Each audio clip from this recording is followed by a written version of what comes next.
अस्सलाम वालेकुम, welcome to our मामीज किचन। उम्मीद है आप सब खैरियत से होंगे। आज हम बना रहे हैं शलजम गोश्त शोरबे वाला। उसके लिए हमें चाहिए 3 पाव शलजम है, आधा किलो गोश्त है, 2 कप घी हमारे पास घी है, 4 से 5 अदद टमाटर है, इनको हमने ग्राइंडर में ग्राइंड करके इसकी पेस्ट बना ली है। 1 अदद दरमियानी प्याज है, 1 टीस्पून धनिया पाउडर है, हाफ टी स्पून हल्दी पाउडर है, 2 टीस्पून नमक है, 2 टीस्पून अदरक लहसुन का पेस्ट है, 2 टीस्पून हमारे पास लाल मिर्च पाउडर है, और ये गरम मसाले में हमारे पास 1 अदद बड़ी इलायची है, 1 टीस्पून काली मिर्चें हैं और 3 से 4 अदद लौंगे हैं। तो चलिए चल के बनाते हैं शलजम गोश्त शोरबे वाला बना रहे हैं। शलजम गोश्त बनाने के लिए सबसे पहले हम डाल रहे हैं घी हमारे पास 2 कप घी है। जैसे ही घी गर्म होगा हम इसमें प्याज शामिल करेंगे और प्याज को हमने गोल्डन ब्राउन करना है क्योंकि हम शोरबा बना रहे हैं। घी गर्म हो गया, अब हम इसके अंदर प्याज शामिल करेंगे। प्याज हमारे पास है 1 अदद दरमियानी।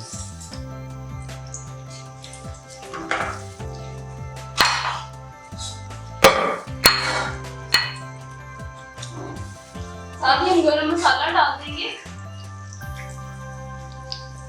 ये हमारे पास है 1 अदद बड़ी इलायची, 2-4 लौंगे हैं और 1 टीस्पून हमारे पास काली मिर्च। जैसे ही प्याज गोल्डन ब्राउन होगी हम इसके अंदर धनिया, हल्दी और अदरक लहसुन का पेस्ट डाल के उसको अच्छी तरह से भून लेंगे।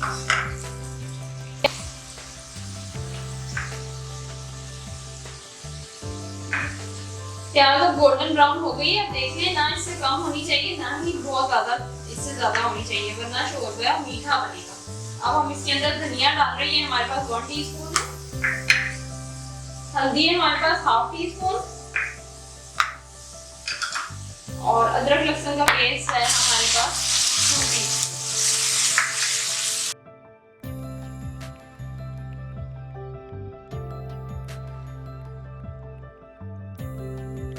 अब हम इसमें गोश्त शामिल करके उसको अच्छी तरह भूनेंगे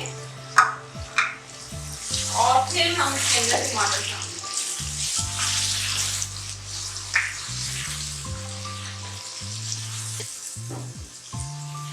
गोश्त के साथ ही हम नमक डाल देंगे ताकि अच्छी तरह गोश्त में नमक चला जाए। नमक हमारे पास है 2 टीस्पून, आप इसमें जायका यूज कर सकते हैं।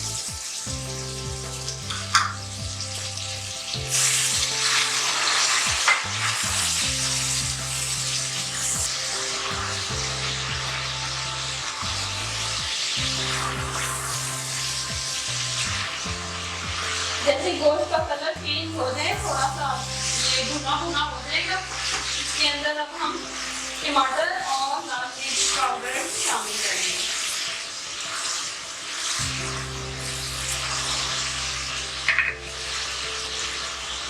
टमाटर हैं हमारे पास 4 से 5 अदद बड़े टमाटर हैं, ये डालेंगे और साथ में हम डाल रहे हैं लाल मिर्च पाउडर, ये हमारे पास 2 टीस्पून है।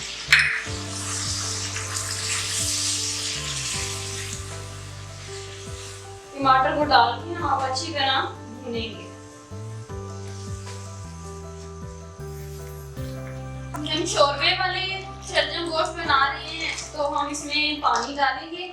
अब ये मसाला अच्छी तरह भून गया है और मसाले ने घी भी छोड़ दिया है। अब हम इसके अंदर पानी शामिल करेंगे। 5 से 6 अदद गिलास डालें।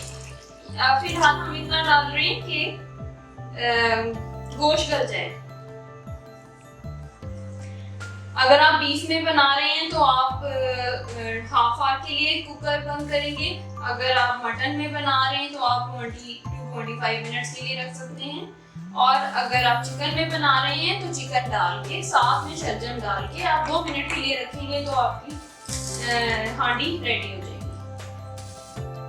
फिलहाल हम गोश्त को अलग करा लें क्योंकि शलजम तो बहुत जल्दी गल जाते हैं और गोश्त को ज़रा टाइम लगेगा। पहले हम गोश्त को गलाएंगे, फिर हम कुकर खोलेंगे और फिर हम शलजम डाल के दोबारा कुकर खोल देंगे।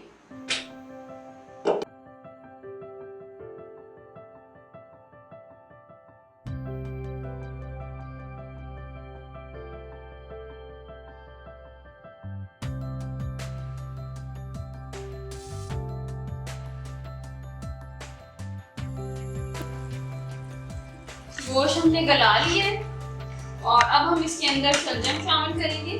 शलजम आपने पहले से नहीं डालने।